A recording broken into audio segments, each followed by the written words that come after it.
Welcome to the channel. My name is Matthias. Today we're going to talk about the Magik miniseries that came out way back in 1984, written by Chris Claremont. Now I have to say that Ileana Rasputin over the years has become one of my all-time favorite X characters. Like, she's in my top 10. I love Magik during her first New Mutants run, but like in the 2010s during the Utopia era of the X-Men, she was a character that ethically would do very questionable stuff, and especially the way she carried herself. But she was a hero, and she always tried to do the right thing. And this led her to be Cyclops' right-hand man, because Cyclops was sort of on the outs with Wolverine during that time. But today, we're going to talk about her first miniseries.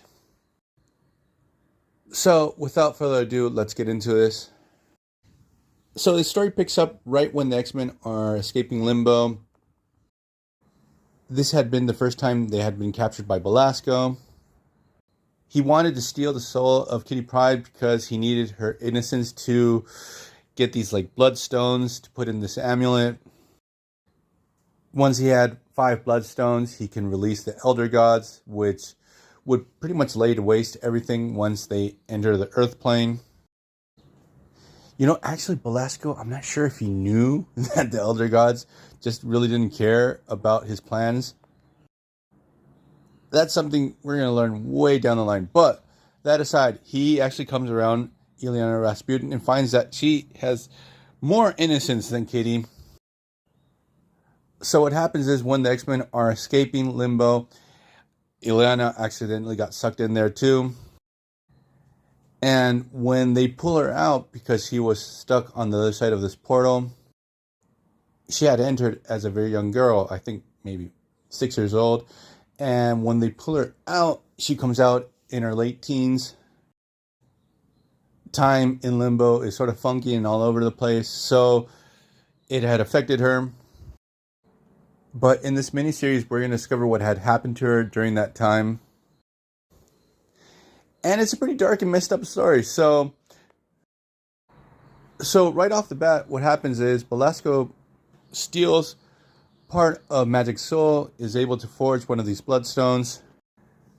And Belasco actually sees potential in her and immediately tries to corrupt her so she can become like his right-hand man.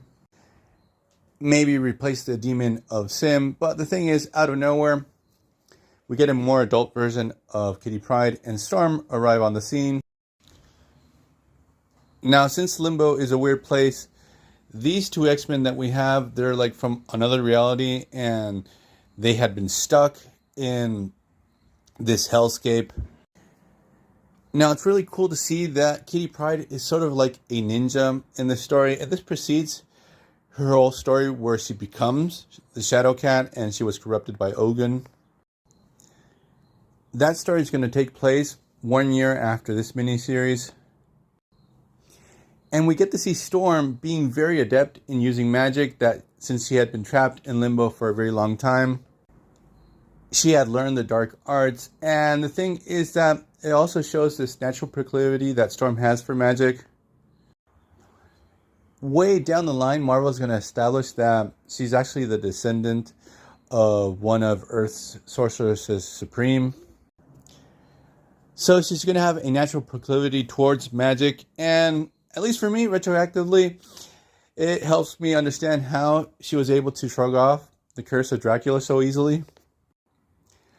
So what happens is, Storm and Kitty are able to rescue young Magik, and they are able to escape and they hide from Belasco. And we get the situation between both of these characters where they both know that Ileana is going to evolve into this terrible being called the Dark Child. And she will take over Limbo and be much worse than Belasco. So with Storm, she wants to teach Magik, sorry, that sounded really redundant, but steer her destiny away from this whole situation of becoming the Dark Child. While Kitty's like more hardcore, like if she's going to evolve into the Dark Child, she'll have to kill her off. But rather than doing that, she's going to try to help her get out of Limbo. And This is going to be extremely dangerous, and this is going to put both of their lives in peril. But this is a much better option than killing off a young kid. So in the middle of the night, Kitty almost kills Storm and takes Ilyana. They make a run for it. They go deep into limbo, and obviously they're starting to come across more and more demons. They even come across Sim, which I'm not sure what his power levels are, but he seems to be freaking off the charts.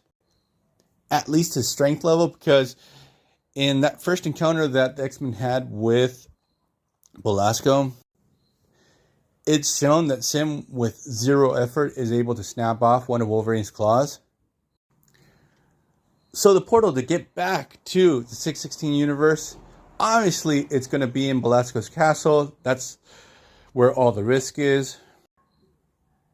We have Kitty and Ilyana come across a corrupted version of Nightcrawler, who receives a pretty gruesome death at the hands of Kitty. But what happens is Kitty actually plays into Belasco's hands. He's able to control her mind easily through magic, and he's like pretty happy because since Ilyana received basic training from Storm, so now she knows the basics of magic, and now she's going to be under his tutelage. So we're going to leave this video here. I hope you guys liked it. See you guys next time.